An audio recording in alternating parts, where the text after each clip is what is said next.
Hello, and here we are for the fourth video in the collection. We're on a lovely autumnal day, beautiful sunshine, lovely. So we're going to talk about clairaudience today. That's hearing spirit, and that spirit could be you or everybody else. So that's the main two varieties. It's your own voice in your head or other people's voices in your head. So we'll stick with number one of you hearing your own voice.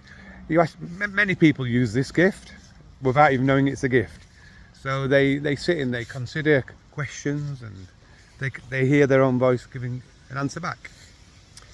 You call it a thought. Strong thought is sometimes described as strong thought. So and it's very useful when you use it. When you can focus it, you can literally focus your mind on something, and you'll get the answer. I've used this to guide me around the globe. Now, some people, they allow their own voice to overload their brain, or overthink, they say, some people. So if you overthink, creates emotion and imbalance. So then you'll be looking to guide yourself out of your house, never mind around the world.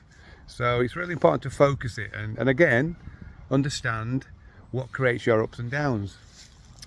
So the second form of clairaudience is when people hear voices of other people.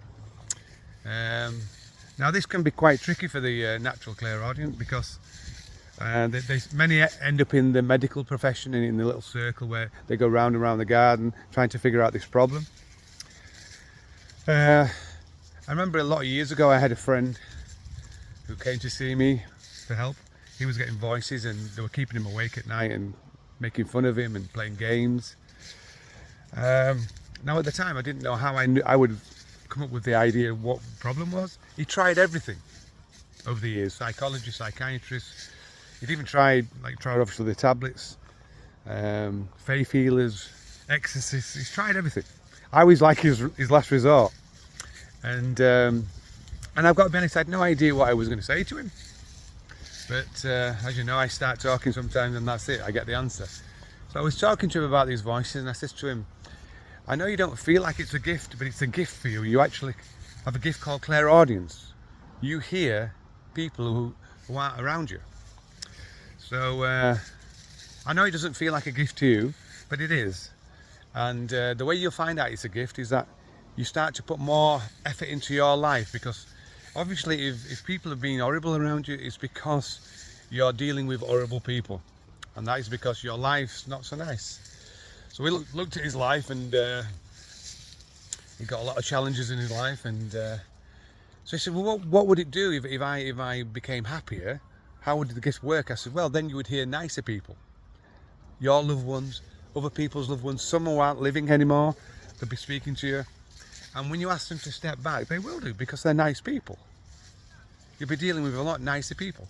So and educated people. So the idea is to educate yourself and become more life aware yourself, and then it will solve your problem, and then your gift will be really apparent, and you'll be able to make some people very happy with what you're going to tell them their loved ones are saying to you. But you only get there once you put a little bit of effort into your life. So that's clairaudience. So another beautiful gift. I use many gifts. A little bit of this, a little bit of that, but I would say clairaudience, I use a little bit, as I mentioned earlier, and it does help in my guidance because gifts work hand in hand with each other. And the more you learn about who you are and understand the people who maybe you don't get on with, they'll teach you their gift, and then you can put them together. But you'll always be more able to use the gift that you're naturally born to. Some people, so if you're an overthinker, remember it's a gift. Just learn how to use it a bit more. And I'll catch you next time. Next time we're going to talk about something else. And I don't know what it's going to be, but we'll find out soon. All right, bye-bye.